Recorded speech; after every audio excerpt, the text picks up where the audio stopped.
Putri, ini yang cukup menarik adalah proses dari mediasi yang ternyata lagi-lagi gagal begitu ya. Sebelumnya bulan lalu pada saat di Pengadilan Negeri Surakarta juga mediasi tidak terpenuhi di sana. Karena kedua belah pihak masih di posisinya masing-masing. Sama-sama ingin membuktikan langsung di pengadilan. Tapi kita akan tanya sebenarnya perkembangan kasusnya sudah sejauh apa dan apakah masing-masing sudah memiliki bukti kuncian nih untuk dibawa ke pengadilan nanti ya. Betul. Itu yang kita tunggu. Tapi untuk membahas lebih lengkapnya sudah bergabung di studio kita 3 narasumber. Ini kayaknya geng Batak semua ini ya kalau dilihat ya. Ada Bang Jamada Girsang. Selamat pagi. Pagi. Saya panggil marganya aja kali ya, boleh ya? Siap, boleh saya. Kemudian ada Pak Kudri Sitompul, pakar hukum pidana. Ini juga hadir di studio kita. Selamat pagi, Pak Tompul. Dan juga Profesor Firman Pangaribuan, kuasa hukum dari Joko Widodo. Selamat pagi, Pak Pangaribuan. Kita panggil ya, sepakat ya? Panggil marga aja ini semua ya. Ini Batak Pride nih kayak pagi hari ini. Oke, mungkin saya langsung saja ke Bang Girsang.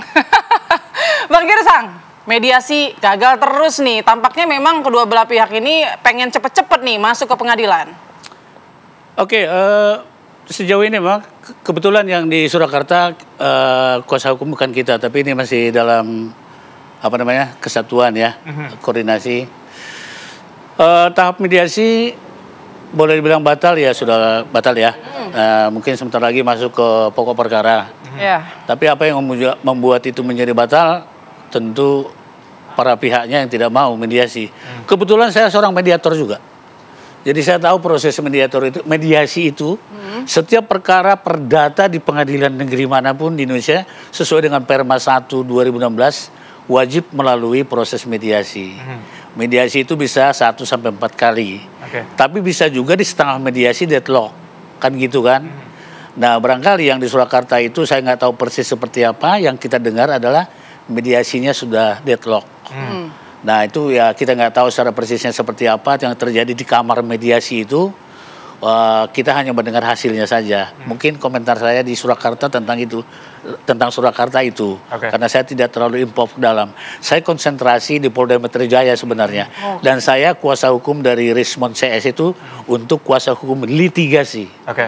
Terbagi kita 2 kelompok, non litigasi dan litigasi. Dan Girsang dan teman-teman ini untuk tim kuasa hukum litigasi menanti-nanti untuk Polda Metro Jaya loh. Bang, kemarin ini Polda Metro Jaya juga sudah melakukan verifikasi ke SMA 6, sudah. Ke UGM juga. Hasilnya apa? Sudah diketahui juga? Oke, hasil pertama begini. Saya mau jawab secara total dulu ya. Termasuk yang di Bareskrim, yang Dumas, termasuk yang Polda Metro Jaya. Ini khususnya di Jakarta nih. Di Polda Metro Jaya sesuai dengan laporan Pak Joko Widodo atau aduan dari Pak Joko Widodo itu, klien kita Rismon, Roy dan Tifa itu sudah dipanggil untuk klarifikasi. Yang mendampingi klarifikasi Rismon khususnya saya langsung. Itu hanya pertanyaan. Kita udah tahu waktu Rismon dipanggil klarifikasi kurang lebih 3 minggu yang lalu ya. Itu 97 pertanyaan kurang lebih 6-7 jam lah. Nah, klarifikasi itu biasa saja. Namanya klarifikasi ya, jika bisa dijawab silakan jawab dan sebagainya gitu loh. Kemudian yang di Bareskrim, nah sekarang ini akhir-akhir ini tim TPUA sudah mengajukan permohonan gelar perkara khusus. Dan sudah dijawab oleh Kabiro Wasidik bahwa itu akan segera dilakukan, dan juga direspon oleh Kapolri kemarin bahwa akan melibatkan pihak eksternal. Saya kira ini suatu hal yang kemajuan yang luar biasa ya. Sudah diberitahu jadwalnya? Jadwalnya belum. Itu baru berupa surat baru keterangan. Akan biasa bahasa di kepolisian kita kan biasanya seperti itu, akan dilanjutin sesuai dengan aturan begitu. Sementara itu. Siap gelar perkara khusus? Ya. Jadi saya jawab nih? Oke, jadi terkait dengan itu tentu kita menyikapi dengan baik ya, bahwa kan sudah sah dihentikan. Jadi ada permohonan kan bisa disetujui bisa tidak. Supaya yang tidak bingung ya kita harus tetap kepada bahwa ini sudah dihentikan. Jadi kita tidak ragu-ragu mengatakan itu. Tapi kan belum ada keputusan hukum tetap nih, ya Bang ya? Belum inkrah loh. Kalau suatu penyelidikan tidak bisa ditemukan tindakan pidana, selesai. Karena kalau dilanjutkan seperti tadi, itu yang kemarin sesi kemarin kriminalisasi. Orang tidak ada unsurnya dipaksakan. Gitu kriminalisasi. Ya? Nah, jadi kalau berkenaan dengan itu kita tanggapi dengan baik. Ya kalau memang dibuka dan dibahas ya silahkan. Tapi kita punya kepercayaan, TPD sudah dihentikan. Jadi kalaupun memang itu diberikan kesempatan untuk didiskusikan ya silakan saja. Tapi kita mengatakan tidak mungkin Polri dalam hari ini Mabes Polri ya ikut bercanda seperti si pengadu. Pengadu kan bercanda nih, dia melakukan aduan tapi dia mohon maaf ya tidak hadir dipanggil kan gitu. Jadi buat saya itu saja sudah nol gitu loh, sudah nggak bisa lagi diapa-apain. Orang kita ngadu kita nggak memverifikasi mengklarifikasi aduan kita. Kan gitu kira-kira. Nah, dengan demikian ketika Mabes Polri sudah mengeluarkan statement bahwa memang ini dihentikan, saya yakin sudah melibatkan Biro Pengawasan dan sebagainya, saya yakin ini akan tetap seperti itu. Emang bercanda Pak Girsang? Saya pikir bisa karena diundang tidak datang begitu. 2 kali loh katanya. 2 kali diundang tidak datang, terus malah mengajukan gelar perkara khusus. Masalah tidak datang itu satu yang pelapornya kan Profesor Egy. Egy kan lagi sakit saat itu ya. Operasi ya Bang ya? Hah? Lagi operasi kabarnya Bang? Saya nggak tahu persis, tapi waktu itu dia berhalangan yang benar gitu ya, bahwa dia tidak bisa hadir karena ada di luar negeri kalau nggak salah. Nah dia tidak hadir, tapi ada pihak yang lain kan, tidak diundang juga ya, termasuk para pakar, ahli segala macam. Menurut kita waktu pengumuman dari Barreskrim itu sepihak. Ya boleh kita bertentangan pendapat dalam hal ini, sehingga mereka mengeluarkan pernyataan seperti itu yang identik dengan identik itu. Nah itulah yang kita protes saat ini. Nah seperti yang katakan rekan tadi, apakah ada upaya hukum? Kalau kami mengatakan masih ada. Masih ada dong upaya hukum. Kita berapa kali ajukan gelar perkara khusus di perkara yang lain dulu kan di Barreskrim. Bahkan perkaraku yang di Polda Metro Jaya pun bisa digeser dulu ke Mabes Polri gitu loh. Ya kalau kepolisian ke tingkat kepolisian sekarang ada kejanggalan-kejanggalan seperti ini biasa menurut kita, apalagi kita praktisi hukum. Apalagi ini dilaporkan juga di Barreskrim, juga didumaskan di Barreskrim, dan kita ajukan sekarang gelar perkara khusus Barreskrim. Menurut saya masih lokusnya di situ juga. Nah untuk itu tentu kita akan bawakan satu bukti baru. Nah, jadi jangan hanya mengolah yang lama itu, tentu nanti kita ada bukti baru khususnya dari TPUA ya. Itu menurut saya. Jadi belum stop. Dan secara general menurut saya yang menyangkut ijazah palsu ini ya quote in quote ya masih tahap awal. Polda juga tahap awal. Di Surakarta Sleman juga tahap awal. Ini masih panjang loh ini. Masih panjang. Ini masih prakata ini. Masih preambul nih. Jadi oleh sebab itu kita harus benar mencermati ini Prof. Maaf Prof. Menurut saya Prof selaku ahlinya dalam hal ini. Ahli dua-duanya ahli ini Profesor sama saya. Saya ini belum profesor. Tapi ya pasal undang-undang kita sama kok. Gitu loh. Bahwa ini masih the beginner lah. Masih klarifikasi di Polda, di Mabes kita masih bukan gelar perkara khusus. Di Surakarta dan Sleman masih tahap belum buka perkara. Kita ke Bang Sitompul. Gimana Bang ngelihat ya? Ada usaha untuk meminta gelar perkara khusus. Pengaruhnya akan seperti apa nantinya? Ya pertama-tama begini, ini ada ungkapan bahasa Belanda bilang gini, 2 juristen, 3 meningan, dia bilang. 2 sarjana hukum, 3 pendapat. Ini sekarang kita nih 3 juristen nih, ya. Bisa-bisa nanti lebih dari 3 dari itu. Jadi ini tentu masing-masing pihak itu mempunyai hak untuk melakukan pembelaan masing-masing. Nah jadi pertama-tama mungkin agak mesti dijelaskan dulu ini. Buat orang awam ini kan sulit membedakan istilah pengaduan masyarakat, aduan, laporan, penyelidikan dan penyidikan. Ya, jadi saya coba dari awal dulu ya penyelidikan. Jadi ini kan di dalam proses sistem peradilan pidana itu proses. Nah, aturan-aturan yang dalam sistem peradilan pidana kita bilang hukum acara pidana.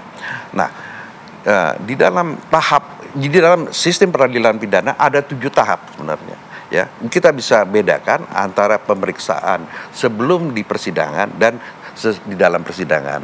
Di belum persidangan ini kita bisa bagi sebenarnya penyidikan dan penuntutan ya. Nah, tetapi ada istilah penyelidikan.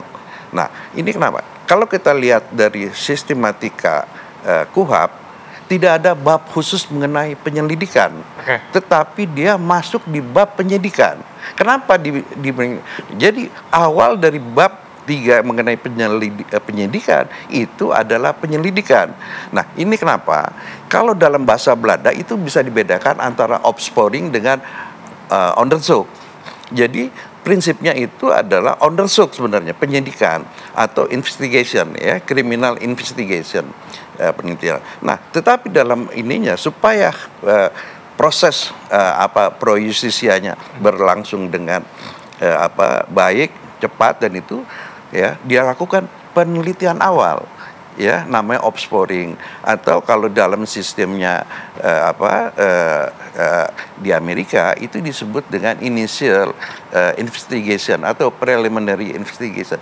Tapi ini dia belum perlu justisia yang tadi dikatakan oleh Pak Pangaribuan, ya, bahwa sebenarnya ini kan baru dibilang untuk menentukan apakah suatu peristiwa ini merupakan peristiwa pidana dan bisa dilanjutkan nggak ke tahap berikutnya, untuk supaya semuanya gini. Tadi begitu, ya? Iya. Apa mau dipotong dulu nih? Saya udah paham sekali nih, Pak Kudri ini. Ya, jadi. Ya kan, oke. Kalau mau di break boleh lagi. Iya. Saya simpulkan sedikit. Ini saya juga mau tanya ke Bang Girsang. Bang Girsang, ini sebelumnya kan beberapa hari lalu Bang Rismon juga bertemu dengan Pak Kasmujo begitu, ya. Ada beberapa hal yang ditanyakan. Salah satunya adalah klarifikasi yang nantinya mungkin bisa kita jawab usai jeda, ya. Tetap bersama kami di Apa Kabar Indonesia Pagi. Berarti Pak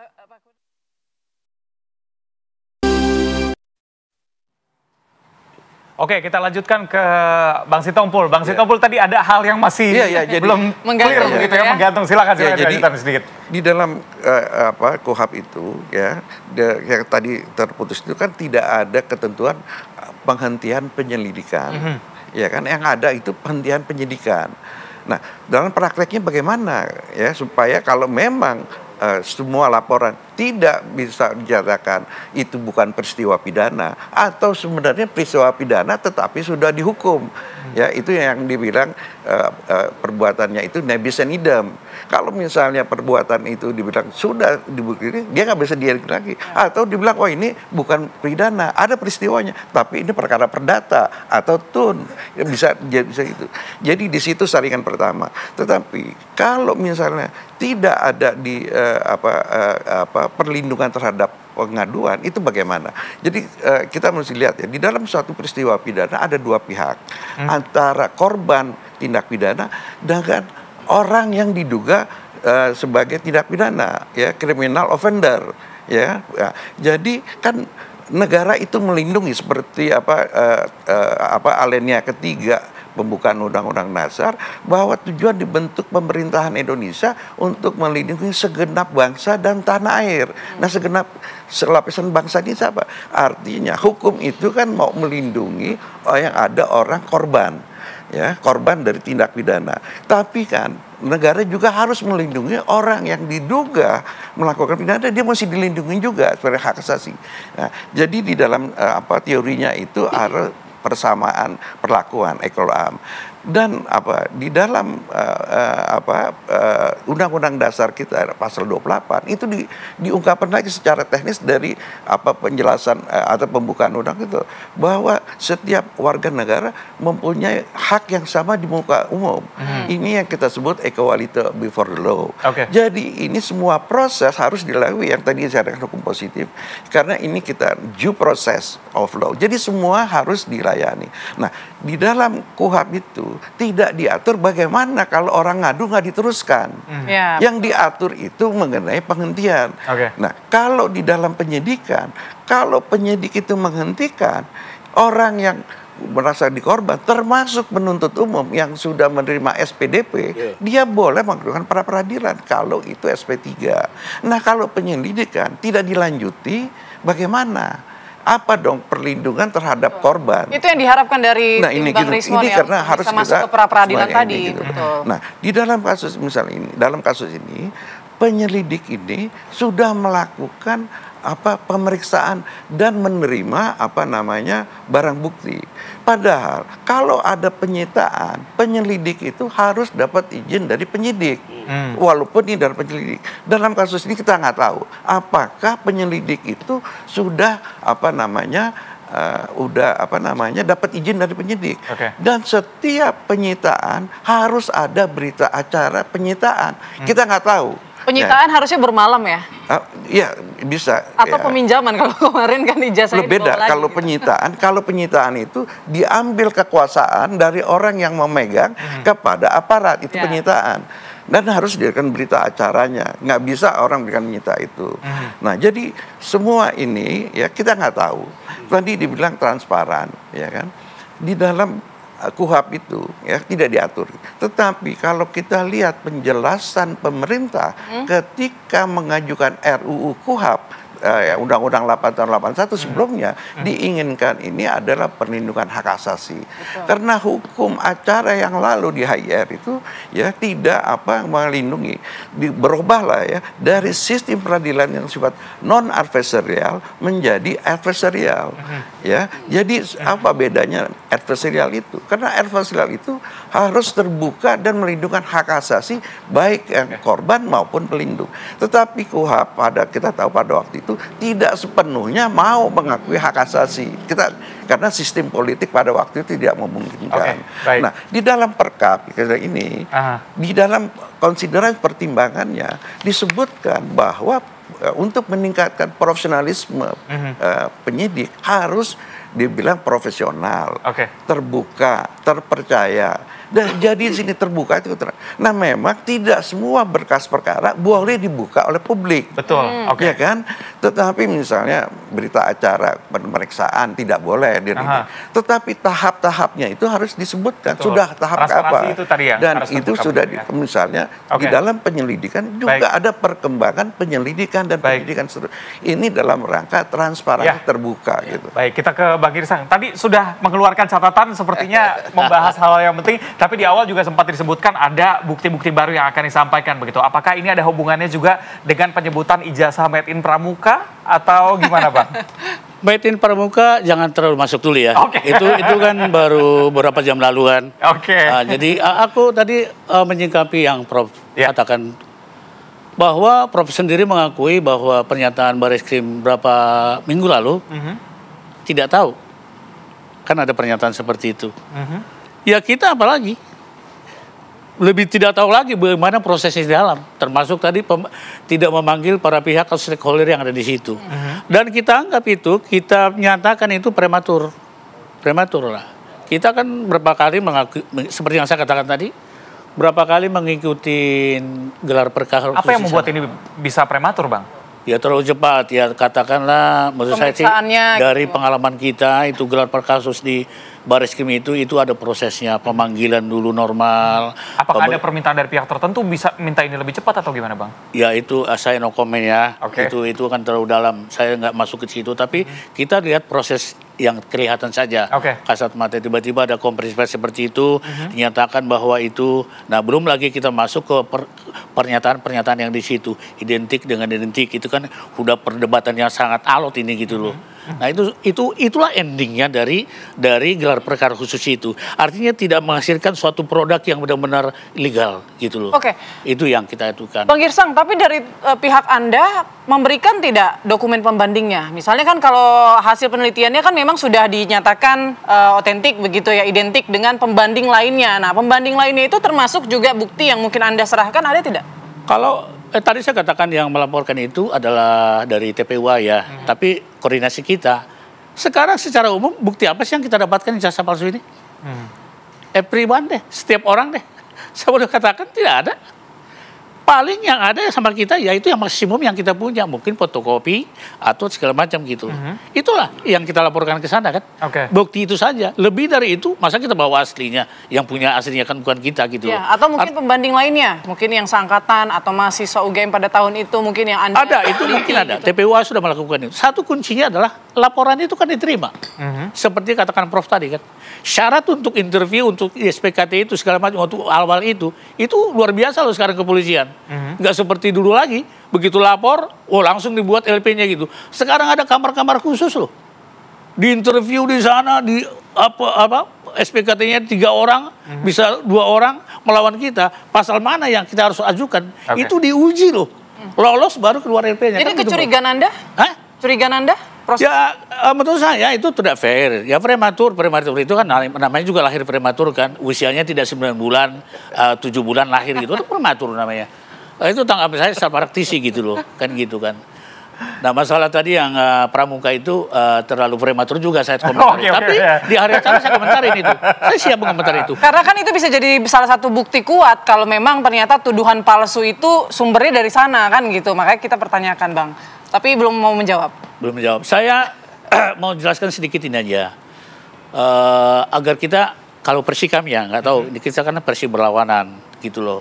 Sekalipun tadi berasal dari Teluk Naga sana, dengan Toba sana, hati kita masing-masing. Ya. Karena kita membawa kebenaran masing-masing. Tadi Prof mengatakan 2 sarjana hukum bisa 20 pendapat, bahkan bisa lebih dari itu. Saya katakan, klien kami, Rismond, Roy, dan Tifa, dan lain-lain kawan-kawan itu dalam rangka, ini loh, embrionya ini masalahnya, dalam rangka penelitian loh, jangan lupa. Saya mau katakan di kesempatan ini begitu, bukan iseng-iseng loh, penelitian terhadap satu hal yang mereka anggap janggal, itu memenuhi metodologi penelitian. Nah lantas ini sekarang di counter dengan, maaf kata, ijazah palsu ini gitu. Nah ini sekarang nih, jadi ini sekarang nih sebenarnya headline-nya itu. Penelitian yang ilmiah ini, yang benar-benar dilakukan secara ilmiah, kebetulan mereka ahlinya di situ, nah di counter dengan ijazah palsu ini. Itu istilahnya. Nah ada dikriminalisasi. Kalau ternyata sesuai dengan yang diharapkan, bahwasanya ijazahnya palsu misalnya, lantas apa lagi? Saya kira dari klien kami tujuannya tidak lebih dan tidak kurang hanya memang menertibkan itu. Agar kita di bangsa ini juga terjadi ketertiban, khususnya produk-produk sarjana yang ada di Indonesia ini. Tidak terjadi lagi. Jadi tidak muluk-muluk. Sangat universal dan sangat nasionalis lah menurut saya. Tidak mengharapkan sesuatu yang lebih itu. Banyak hukum syariat, tidak lebih dari itu. Jujur klien kami mengatakan seperti itu. Jadi norma penelitiannya tujuannya ke situ. Gitu lah. Baik. Gitu. Silakan. Ya, terima kasih nih. Jadi kan tadi abang ini bilang bahwa ya klien kami kan dia mewakili Rismond spesifik. Ya klien kami nggak iseng loh dia melakukan ini itu. Saya harus pertegas di sini. Rismond tuh iseng. Karena dia menyampaikan dalam kemarin waktu dia habis dengan Pak Kasmujo. Saya iseng-iseng. Coba aja tayangkan. Dia state clear. Dia iseng. Dan saya mau kasih tahu. Ada namanya mens rea, niatan. Ketika udah tahu bahwa UGM mengatakan ijazah Bapak itu valid, Bapak alumni Fakultas Kehutanan UGM. Dan sudah banyak yang memverifikasi. Termasuk mungkin jangan-jangan partai-partai politik sudah mengecek juga kan gitu. Maka kan sebenarnya sudah terverifikasi. Jangan pernah mengatakan ini ada sesuatu hal yang masih perlu dipertanyakan. Udah selesai. Karena nanti kalaupun kita misalnya ke pengadilan, apakah dia mengecek dengan AI yang disampaikan, identik atau gimana, atau mungkin ada similaritisnya sekian persen, nggak itu. Si pengeluar sudah mengatakan, saya ulang ini, Rismond iseng-iseng. Saksikan aja di pernyataan dia. Tapi kan ternyata juga memang berbeda ya, ketika di awal Pak Jokowi bilang ini dosen pembimbing, sementara pada akhirnya kita juga saya nggak bicara juga dikasih ultimatum ya Bang ya, 3 kali 24 jam untuk mencabut pernyataan itu mengenai Pak Kasmujo. Iya, saya mau kasih tahu, saya malu sebenarnya kalau jadi Rismond, diusir, tutup pintu. Terus kita tayangkan. Tapi kan namanya juga penelitian kalau kata Bang Jokowi. Ini, usaha mencari bukti. Untung Putri mengatakan, jangan kita gara-gara penelitian merugikan orang lain.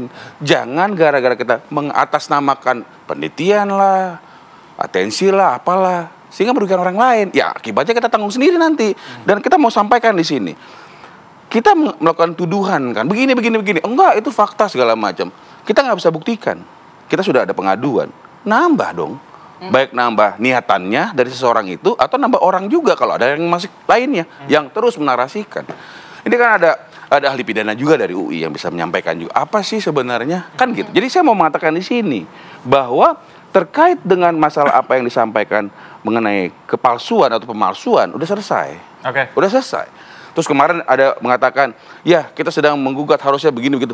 Udah 2 kali kok tahun 2023 digugat. Nggak bisa dibuktikan atau kalah lah biar gampang kita. Jadi Pak Jokowi atau timnya ini sudah pasti akan di posisi yang sama ya, tidak akan mau membuka atau menunjukkan ke pihak penggugat misalnya, termasuk permasalahan yang di kasus gugatan yang di Solo dan Sleman kan juga tidak bertemu mediasi ya, ini yang lucu. Apakah tidak akan memenuhi tuntutan ini yang lucu? Tadi kan juga disampaikan sama Bang Girsang. Kita menuduh sesuatu, tapi kita nggak punya barangnya. Itu palsu. Kalau dia bilang palsu, gue punya aslinya. Itu palsu. Nah bagaimana dia mau mengatakan dalam perdata itu palsu? Kami bukan kuasa hukumnya, tapi saya secara umum bisa menegaskan sini. Ya mungkin itu yang made in Pramuka lagi siapkan katanya, Bang. Maka dari itu, ketika ada satu hal lagi masuk nih kan, ya kan, buktikan. Kalau nggak terbukti, masuk dia. Tapi kan minimal untuk meredam isu ini kan selesai gitu, nggak ada niatan juga. Nggak bisa gitu. Ketika orang, ini kan sudah bilang made in Pramuka dan sebagainya, buktikan aja, silakan. Saya fine-fine aja. Tapi kalau tidak bisa dibuktikan, masuk dia. Penghinaan, pencemaran nama baik dan sebagainya, mencemarkan harkat martabat Pak Jokowi, kan gitu aja. Sehingga ketika saya sudah sering mengatakan, di sini juga saya mengatakan tolong masyarakat hati-hati, tolong masyarakat lebih cermat. Karena ini jadi dulu 2023 ijazah palsu. Udah kira-kira Barreskrim bilang identik ijazah aslinya nih. Waduh, pemalsuannya tidak. Lari sekarang ke skripsi. Lari lagi sekarang ke pengesahan. Kemarin lari lagi katanya ucapan terima kasihnya nggak ditandatangan dan sebagainya. Saya nggak ingat tuh apa yang dia mau. Tapi intinya lari. Sebenarnya kan apa ini? Ini kita bicara ilmiah atau sedang meneror? Kan gitu nih. Kalau kita bicara ilmiah jangan merugikan orang. Apakah ini harus misalnya apakah ijazah seseorang itu harus kita analisa secara terbuka? Apa kepentingannya? Maka dicari. Makanya Bapak Jokowi melakukan pelaporan, pengaduan di Polda Metro Jaya. Atau mungkin nggak terbuka ke publik lah Bang. Mediasi antara pihak penuding sama pemilik ijazah asli begitu. Ya tertutup saja begitu menunjukkan ini sudah asli ya, clear kan masalah. Begini. Ini kan terkesan jadi kayak biar panjang. Enggak. Ditunjukkan ya Bang ya? Sudah ditunjukkan. Sudah pernah ditunjukkan ke media. Cuma memang tidak boleh diambil gambarnya. Begitu ya. Sampulnya ya. Dan kami kan, enggak lah. TV One juga lihat hari itu hadir kok pada saat ijazah itu diberikan. Cuma memang tidak boleh dikasih. Kan gitu. Jadi ambil gambarnya. Nggak boleh. Kenapa? Karena kalian nggak berwenang. Betul. Oke. Mungkin lo rayu lah. Kan kira-kira gitu. Jangan kayak begini meneror. Kan gitu. Mencari-cari. Kalau udah dikasih lihat, siapa? 1-2 orang masuk lihat nih. Ya.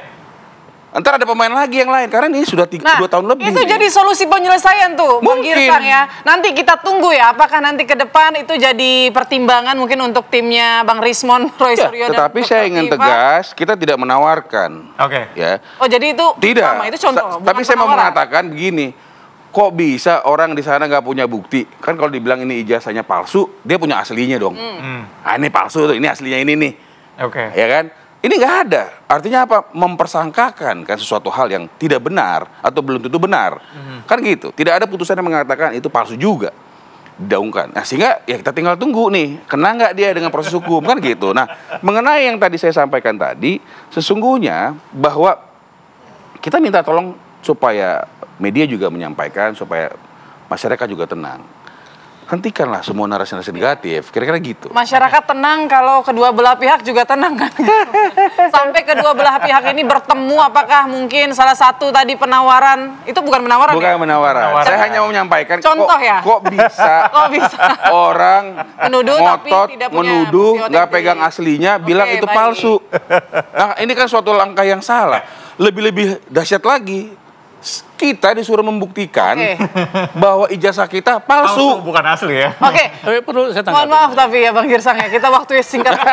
Tapi yang pasti kita menunggu gelar perkara. Nanti gelar perkara khusus ini akan seperti apa lagi nih drama episode dari kelanjutan polemik ijazah Pak Jokowi. Jadi saya ucapkan terima kasih terlebih dahulu. Bisa nggak sedikit buat publik ini karena soal iseng-iseng penelitian ini ya. Singkat saja ya Pak Kudri ya, waktu kita semua penelitian itu biasa, tidak semuanya harus dipikir. Ada yang seperti karena iseng aja. Sepertinya Einstein yang pernah di sekolah formal itu dia duduk di depan pohon apel. Kenapa apel itu jatuh terus dibilang kayak begitu? Kan tadinya iseng, tapi dia teliti. Oh ini kenapa? Ada penyebabnya. Juga misalnya sangat terkenal itu Kopernikus yang dibilang ini dunia, dibilang bundar. Padahal pada waktu itu bilang laut itu dia berpikir nggak mungkin. Jadi banyak kan penelitian yang riset itu ya, itu juga karena orang nggak ngebayangin dulu waktu orang mau bikin terbang. Ini gimana terbang itu kan. Jadi saya kira bahwa penelitian itu mungkin memang by design, ada cuma secara insidental karena dulu ini kenapa begini gitu. Secara spontan, tapi yang penting kata kunci adalah tidak merugikan orang lain. Saya baru mau ngomong yang jangan merugikan orang lain. Karena kalau merugikan orang lain maka akan ada proses hukum yang membuktikannya. Makanya nanti kita tunggu gelar perkara khusus seperti apa nanti. Tahu aja saya mau kemana. Oke, terima kasih. Mohon maaf sekali sebelumnya. Terima kasih. Terbatas Pak Kudri, Bang Girsang, Bang Pangaribuan, terima kasih banyak sudah bergabung. Sehat selalu semuanya. Terima kasih. Baik, pemirsa, kita akan jeda terlebih dahulu. Usai jeda kita akan kembali dengan pemimpin tertinggi Iran yang secara tegas untuk menolak seruan untuk menyerah terhadap serangan dari Israel. Kita hadirkan usai jeda. Tetap bersama kami.